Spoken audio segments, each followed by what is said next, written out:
أعوذ بالله من الشيطان الرجيم. بسم الله الرحمن الرحيم. واذكروا الله في أيام معدودات فمن تعجل في يومين فلا إثم عليه ومن تأخر فلا إثم عليه لمن اتقى واتقوا الله واعلموا أنكم إليه تحشرون. ومن الناس من يعجبك قوله في الحياة الدنيا ويشهد الله على ما في قلبه وهو ألد الخصام. وإذا تولى سعى في الأرض ليفسد فيها ويهلك الحرث والنسل والله لا يحب الفساد. وإذا قيل له اتق الله أخذته العزة بالإثم فحسبه جهنم ولبئس المهاد. ومن الناس من يشري نفسه ابتغاء مرضات الله والله رؤوف بالعباد. يا أيها الذين آمنوا ادخلوا في السلم كافة ولا تتبعوا خطوات الشيطان إنه لكم عدو مبين. فإن سللتم من بعد ما جاءتكم البينات فاعلموا أن الله عزيز حكيم. هل ينظرون إلا أن يأتيهم الله في ظلل من الغمام والملائكة وقضي الأمر وإلى الله ترجع الأمور. وذکر اللہ، اور ذکر کرو تم اللہ تبارک و تعالیٰ کا، فی ایام معدودات، گنتی کے دنوں میں، فما تعجل، پس جس شخص نے جلدی کی، فی یومین، 2 دنوں میں، فلا اثم علیہ، پس اس پر ہرگز گناہ نہیں ہے، ومن، اور جس شخص نے تاخر، تاخیر کی، فلا اثم علیہ، تو اس پر بھی کوئی گناہ نہیں ہے، لمن، اس شخص کے لیے، اتقى، جو ڈر گیا، واتقوا اللہ، اور ڈرو اللہ تبارک و تعالیٰ سے، وعلموا، اور جان لو، انکم الیہ تحشرون، بے شک تم اسی کی طرف جمع کیے جاؤ گے، ومن الناس، اور لوگوں میں سے، من، وہ بھی ہے، یعجبک، تعجب میں ڈالتی ہے تجھے، قولہ، بات اس کی، فی الحیات الدنیا، دنیا کی زندگی میں، ویشہد اللہ، اور وہ اللہ تبارک و تعالیٰ کو گواہ بناتا ہے، علی ما فی قلبہ، اس چیز پر جو اس کے دل میں ہے، وہو لد الخصام، حالانکہ وہ سخت جھگڑالو ہے، وَإِذَا تَوَلَّى، اور جب پیٹھ پھیرتا ہے، سعی فی الارض، کوشش کرتا ہے زمین میں، لیفسد فیہا، تاکہ زمین میں فساد مچائے، ویہلک الحرث، اور تاکہ ہلاک کر دے کھیتی کو، والنسل، اور جانوروں کی نسل کو، واللہ، اور اللہ تبارک و تعالی، لا يحب الفساد، نہیں پسند کرتا فساد کو، وَإِذَا، اور جب، قیل لہ، اس کو کہا جاتا ہے، اتق اللہ، ڈر اللہ تبارک و تعالی سے، اخذتہ العزہ، ابھارتی ہے غیرت اس کو، بالاسم، گناہ پر، فحسبہ جہنم، پس اس کے لیے کافی ہے دوزخ، ولبیس المہاد، اور البتہ بہت برا ٹھکانہ ہے وہ، ومن الناس، اور لوگوں میں سے، من، وہ بھی ہے، یشری نفسہ، جو خریدتے ہیں اپنی جان کو، ابتغاء مرضات اللہ، اللہ تبارک و تعالیٰ کی رضا چاہتے ہوئے، واللہ رؤوف بالعباد، اور اللہ تبارک و تعالیٰ شفقت کرنے والا ہے بندوں پر. یا ایھا الذین آمنوا، اے لوگو جو ایمان لائے ہو، ادخلوا فی السلم، داخل ہو جاؤ اسلام میں پورے کے پورے، کافہ، پورے کے پورے، ولا تتبعوا خطوات الشیطان، اور نہ پیروی کرو تم شیطان کے قدموں کی، انہ لکم عدو مبین، بے شک وہ تمہارا دشمن کھلا ہے. فإن زللتم، پس اگر تم پھسل گئے، من بعد ما جاءتکم البینات، بعد اس کے کہ تمہارے پاس آ گئے واضح دلیل، فاعلموا، پس تم جان لو، ان اللہ، بے شک اللہ تبارک و تعالی، عزیز، غالب ہے، حکیم، حکمت والا ہے. هل ينظرون، نہیں وہ انتظار کرتے، الا، مگر، ان، اس بات کا، یاتیہم اللہ، کہ آئے ان کے پاس اللہ تبارک و تعالی فی ظلل من الغمام، بادلوں کے سائے میں، والملائکۃ اور فرشتے آئے، وقضی الامر اور معاملہ طے کیا جائے، وإلی اللہ ترجع الامور اور اللہ تبارک و تعالی ہی کی طرف لوٹائے جاتے ہیں سارے کام۔ رمی جمار کے حکام، اس سے پہلے حج کے مسائل کا بیان ہے۔ افعال حج میں سے رمی جمار بھی ہے۔ جمار جمع ہے جمرہ کی، وہ 3 مینار جن کو عام طور پر شیطان کہا جاتا ہے، ان کو کنکریاں مارنا بھی واجب ہے۔ اگر کوئی رمی جمار نہیں کرے گا تو اس کے حج میں خلل واقع ہوگا، کیونکہ واجب رہ گیا عید والے دن صرف ایک جمرے کی رمی ہوتی ہے جس کو جمرہ عقبہ کہتے ہیں، اور یہ رمی زوال سے پہلے ہوگی، اور عید والے دن دوسرا کام قربانی ہے، تیسرا کام سر پر استرا پھرانا ہے، چوتھا کام ہے طواف زیارت، اور طواف زیارت فرض اور رکن ہے، اور باقی چیزیں واجب ہے۔ اور یہ مسئلہ بھی یاد رکھنا کہ جمرہ عقبہ کی رمی تک تلبیہ کہتے رہنا ہے، جب پہلا کنکر مارے گا تو تلبیہ ختم ہوگا، بسم اللہ اللہ اکبر کہہ کر 7 کنکر مارنے ہیں، اس پر لگ جائیں تو بہتر، اور اگر اس حلقے میں جو وہاں بنا ہوا ہے جا گریں پھر بھی صحیح۔ رش کی وجہ سے شریعت نے یہ سہولت دی ہے، 11ویں تاریخ کو تینوں شیطانوں کو کنکر مارنے ہیں، جمرہ اولیٰ کو بھی، جمرہ وسطیٰ کو بھی، اور اخریٰ کو بھی۔ یہ رمی زوال کے بعد کرنی ہے۔ اگر کوئی شخص زوال کے بعد غروب آفتاب تک نہ کر سکے تو وہ غروب آفتاب کے بعد بھی کر سکتا ہے، لیکن اول وقت مستحب ہے۔ اگر کوئی شخص معذور ہے، لنگڑا ہے، لولا ہے، بیمار ہے، بوڑھا ہے، ضعیف ہے، کمزور ہے، خود رمی نہیں کر سکتا تو اپنا نائب بھی بنا سکتا ہے، اور 12ویں تاریخ کو رمی کرنی ہے زوال کے بعد، اور 13ویں تاریخ کو بھی رمی مستحب ہے۔ اگر 12ویں تاریخ کو رمی کرنے کے بعد چلا جائے تو اس کو بھی اجازت ہے، لیکن مسئلہ یاد رکھنا، اگر 12ویں تاریخ کو مینا ہی میں رہا اور سورج غروب ہو گیا تو پھر 13ویں تاریخ کے لیے رہنا ضروری ہو گیا ہے۔ اگر چلا گیا تو اس پر دم آئے گا، کیونکہ تاریخ اسلامی مغرب سے شروع ہوتی ہے،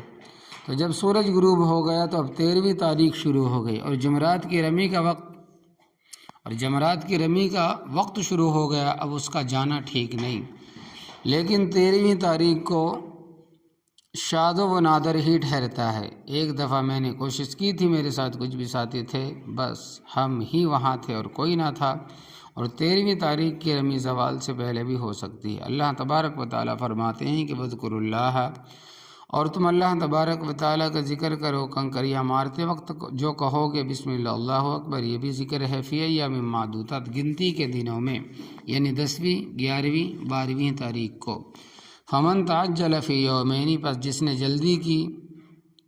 2 دنوں میں، یعنی عید کے بعد 11ویں کو بھی رمی کی اور 12ویں کو بھی رمی کی، اور غروب آفتاب سے پہلے وہاں سے چل پڑا، فلا اسم علیہ، پس اس پر بھی کوئی گناہ نہیں۔ ومن تاخر، اور جس نے تاخیر کی یعنی 13ویں تاریخ کو وہاں ٹھہرا، فلا اسم علیہ، پس اس پر بھی کوئی گناہ نہیں ہے۔ اور یہ سارے احکام لمنی اس کے واسطے ہیں،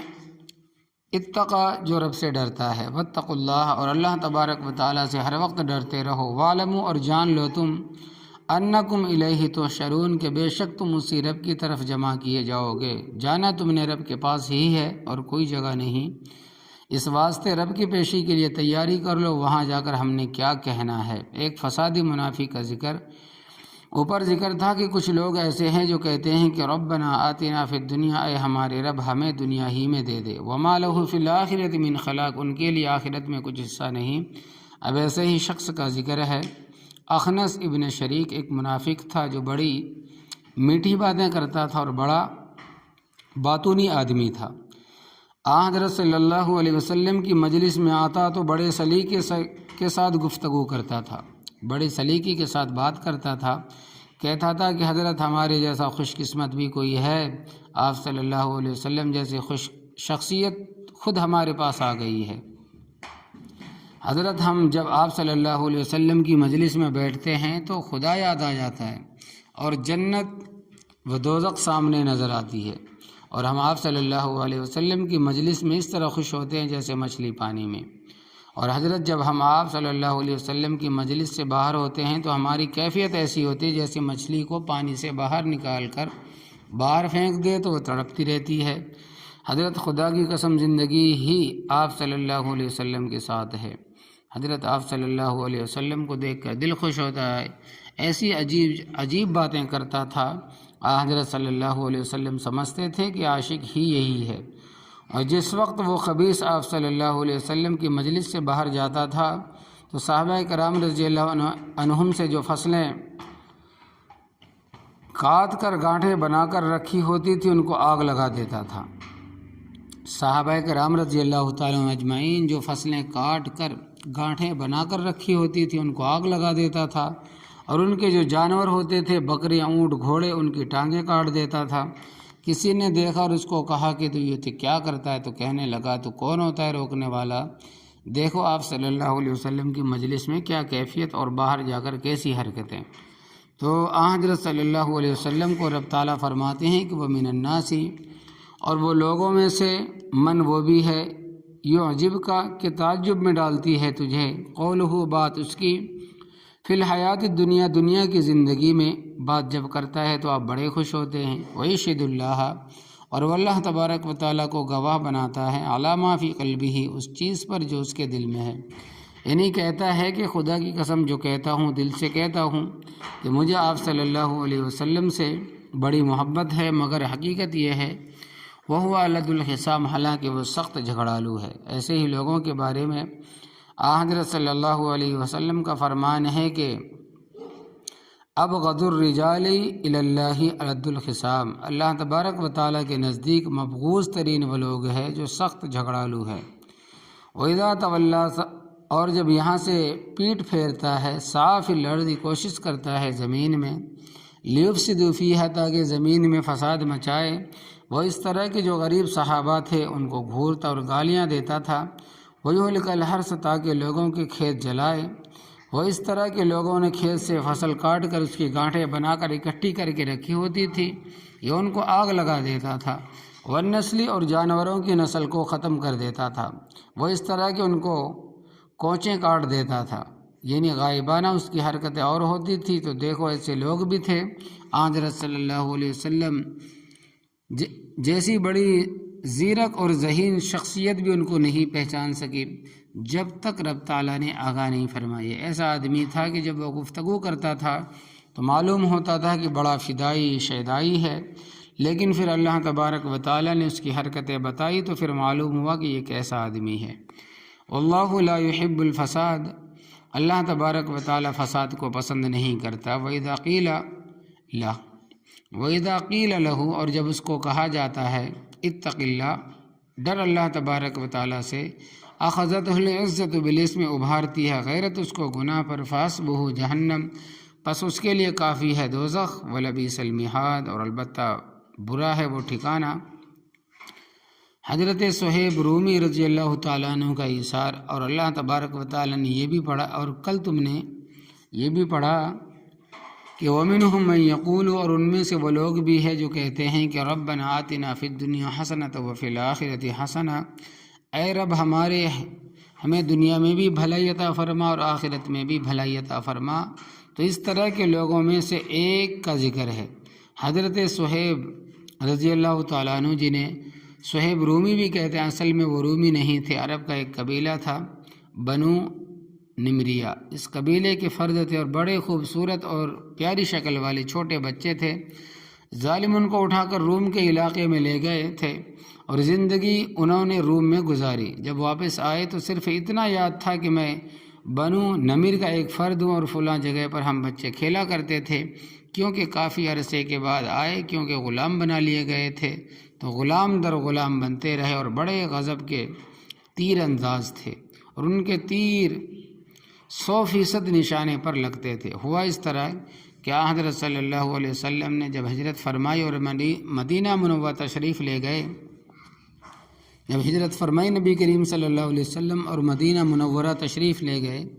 2-4 دن کے بعد حضرت عمر رضی اللہ تعالیٰ عنہ بھی تشریف لے گئے، تو اب ان کا دل مکے میں نہیں لگتا تھا، اور ساتھ جانے والا بھی اور کوئی نہ تھا، تو یہ اکیلے ہجرت کے لیے روانہ ہو گئے، اور ایک کافر ان کا مقروض تھا، اس نے سوچا کہ اب موقع ہے کہ لوگوں کو اکسا کر اس کا کام تمام کر دوں، کیونکہ اگر یہ زندہ رہا تو پھر نہ کسی وقت مجھ سے رقم کا مطالبہ کر سکتا ہے، اور وہ یہ بھی سمجھتا تھا کہ یہ غضب کا تیر انداز ہے۔ تو اس نے اس طرح کیا کہ محلے میں جا کر نوجوانوں کے جذبات ابھارے اور کہنے لگا، او بے غیرتو، کیا تمہارا خون خشک ہو گیا ہے کہ محمد صلی اللہ علیہ وسلم تمہارے ہاتھوں سے نکل گئے؟ ابو بکر عمر رضی اللہ تعالیٰ عنہ بھی تمہارے ہاتھوں سے نکل گئے، اور آج یہ صہیب بھی جا رہا ہے، کیا اس کو بھی تم سنبھال نہیں سکتے؟ تمہاری غیرت کدھر گئی؟ ایسے انداز سے ان کے جذبات ابھارے کہ نوجوان ان کے پیچھے پڑ گئے، اور حضرت صہیب رضی اللہ تعالیٰ عنہ تنہا سفر پر تھے اور مکہ مکرمہ سے کافی دور ہو گئے تھے۔ وہ بھی سمجھ گئے کہ یہ میرے پیچھے آ گئے ہیں، تو وہاں ایک بلند ٹیلا تھا، اس پر انہوں نے پوزیشن سنبھال لی، اور جو تیر ترکش میں تھے وہ نکال کر سامنے رکھ لیا، اور ان سب کو کہا کہ بھائی جس ارادے سے تم آئے ہو میں بھی سمجھتا ہوں، اور یاد رکھو مر تو میں بھی جاؤں گا، لیکن یہ جتنے تیر میرے پاس ہے یہ میں تم پر چلاؤں گا، اور تمہاری کئی لاشیں یہاں سے جائیں گی، اور جب تیر ختم ہو جائیں گے تو پھر میں تمہارے ساتھ تلوار اور نیزے کے ساتھ لڑوں گا، اور یہ بھی تم اچھی طرح جانتے ہیں کہ میرا ایک تیر بھی خطا نہیں جاتا۔ آمدم برسر مطلب وہ جوان آدمیوں کو اکٹھا کر کے لایا تھا، کہنے لگا کہ چل پھر اس طرح کرتے ہیں کہ تو نے جو مجھ سے قرض لینا ہے چھوڑ دے، ہم تجھے چھوڑ دیتے ہیں۔ اور مطلب بھی اتنا ہی تھا۔ حضرت صہیب رضی اللہ تعالیٰ عنہ نے فرمایا کہ جا، میں نے اپنا قرض میں تجھے معاف کیا۔ اور جب حضرت صہیب رضی اللہ تعالیٰ عنہ نے دیکھا کہ وہ واپس چلے گئے دور، پھر اپنا سفر جاری رکھا۔ تو اللہ تبارک و تعالیٰ ان کا ذکر فرماتے ہیں کہ وہ من الناس، اور لوگوں میں سے وہ بھی ہے، من یشری نفسہ، جو خریدتے ہیں اپنی جان کو، نفسہ ابتغاء مرضات اللہ، اللہ تبارک و تعالیٰ کی رضا جوئی کے لیے کافروں کو اپنی رقم دے کر اپنی چیز خریدی۔ واللہ رؤوف بالعباد، اور اللہ تبارک و تعالیٰ بندوں پر بڑی شفقت کرنے والا۔ آگے اور بات کا ذکر ہے، وہ یہ ہے کہ حضرت عبداللہ ابن سلام رضی اللہ تعالیٰ عنہ جو پہلے یہودی تھے پھر مسلمان ہوئے، ان کا ایک گروپ ہوتا تھا ابن یامین، حضرت ثعلبہ، حضرت اسد، حضرت اسید رضی اللہ تعالیٰ عنہ، یہ سارے پہلے یہودی تھے، بعد میں مسلمان ہوئے۔ انہوں نے یہ مذہب بنایا ہوا تھا کہ ہمارے واسطے اونٹ کا گوشت اور اونٹنی کا دودھ حرام ہے، اور حقیقت میں ایسا نہ تھا، کیونکہ رب تعالیٰ کی طرف سے کوئی ایسا حکم نہ تھا۔ جیسے اہل بدعت نے کئی چیزیں از خود بنائی ہوئی ہے جو کہ دین نہیں ہے، مگر انہوں نے دین بنایا ہوا ہے، تو انہوں نے بھی اسی طرح کھانا سازی باتیں بنائی ہوئی تھی۔ تو انہوں نے کہا اب ہم مسلمان ہو گئے، لہٰذا اب ہمیں اونٹ کا گوشت حلال سمجھنا چاہیے، اور اونٹنی کا دودھ بھی حلال ہے، مگر کھانا ضروری نہیں ہے۔ تو اس طرح کریں کہ حلال سمجھیں گے مگر کھائیں گے پیئیں گے نہیں، تاکہ پہلی شریعت بھی ہم سے نہ چھوٹے، کیونکہ کھانا پینا فرض تو نہیں ہے۔ یہاں کتنے آدمی ہوں گے جنہوں نے اونٹ کا گوشت نہیں کھایا ہوگا اور دودھ نہیں پیا ہوگا، تو ان کے اسلام میں تو کوئی فرق نہیں آیا۔ تو انہوں نے سوچا کہ اس طرح کرنے سے جامع بین الشریعتین ہو جائیں گے، عقیدتاً تو حلال سمجھیں گے اور عملاً نہیں کھائیں گے۔ تو اس پر اللہ تبارک و تعالیٰ نے تنبیہ فرمائے، تو فرمایا کہ اسلام میں پورے داخل ہو جاؤ۔ یا ایھا الذین آمنوا، اے لوگو جو ایمان لائے ہو، ادخلوا فی السلم کافہ، اسلام میں پورے کے پورے داخل ہو جاؤ۔ ذہن بھی اسلامی، عمل بھی اسلامی، عقیدہ بھی اسلامی، نظریہ بھی اسلامی، شکل و صورت بھی اسلامی۔ یہ کیا ہوا کہ آدھا تیتر آدھا بٹیر کلمہ ادھر کا پڑھ لیا اور عمل ادھر کا رکھتے ہو۔ مکمل اسلام میں داخل ہو جاؤ کہ اسلام کے ہوتے ہوئے کسی اور مذہب کی رعایت بھی جائز نہیں۔ ولا تتبعوا خطوات الشیطان، شیطان کے نقش قدم پر مت چلو۔ انہ لکم عدو مبین، بے شک شیطان تمہارا کھلا دشمن ہے۔ فإن زللتم، پس اگر تم پھسل گئے، یعنی تم نے راستہ چھوڑ دیا، من بعد ما جاءتکم البینات، بعد اس کے کہ تمہارے پاس واضح دلیلیں آ گئی۔ فاعلموا، پس تم جان لو، ان اللہ، بے شک اللہ تبارک و تعالی، عزیز حکیم، غالب ہے، یعنی اللہ تبارک و تعالی سے بڑھ کر زور آور کوئی بھی نہیں، حکیم ہے یعنی حکمت والا ہے۔ اگر وہ فوری طور پر سزا نہیں دیتا تو یہ نہ سمجھو کہ چھوڑ گئے، یہ اس کی حکمت ہے۔ باقی اللہ تبارک و تعالیٰ کی گرفت بڑی سخت ہے، حل ینظرون نہیں انتظار کرتے الا ان یاتیہم اللہ مگر کیا ہے اللہ تبارک و تعالیٰ ان کے پاس فی ظلل من الغمام بادلوں کے سائے میں والملائکۃ فرشتے قیامت کے دن ہوگا اور اللہ تبارک و تعالیٰ کی ذات اور شان کے جو لائق ہے اس طرح آنا جو ہماری سمجھ میں نہیں آ سکتا۔ اللہ رب العزت کی عدالت قائم ہوگی اور سب اللہ تبارک و تعالیٰ کی عدالت میں پیش ہوں گے اور سب اللہ تبارک و تعالیٰ کو دیکھیں گے۔ وجوہ یومئذ ناظرہ الی ربہا ناظرہ، آنکھوں کے ساتھ رب نظر آئے گا اور اللہ تبارک و تعالیٰ سوال کرے گا کہ اے انسانوں میں نے تمہیں انسان بنایا تھا، قدرت اور طاقت عطا کی تھی، تم نے کام کون سے کیے ہیں؟ رتی رتی کا حساب ہوگا۔ تو جو آنا رب تعالیٰ کی ذات کے لائق ہو اس طرف رب تعالیٰ ضرور آئے گا۔ اس طرح لگے گا کہ بادلوں کے سائے ہیں اور فرشتوں کا ہجوم ہے، ان کے درمیان رب تعالیٰ جلوہ افروز ہوں گے، پھر سب سے حساب ہوگا۔ وقضی الامر، اور معاملہ طے کیا جائے گا کہ اس کے منتظر ہے قیامت کی عدالت قائم ہو اور اللہ تبارک و تعالیٰ فیصلہ فرمائے۔ یاد رکھو وَإِلَى اللَّهِ تُرْجَعُ الْأُمُورُ، اور سب کام اللہ تبارک و تعالیٰ کی طرف لوٹائے جاتے ہیں۔ وہی خالق، وہی مالک، وہی رازق، وہی سب کچھ کرنے والا ہے، اس کے سوا کسی کے پاس ایک رتی بھی نہیں۔ اللہ تبارک و تعالیٰ سمجھ عطا فرمائے، آمین یا رب۔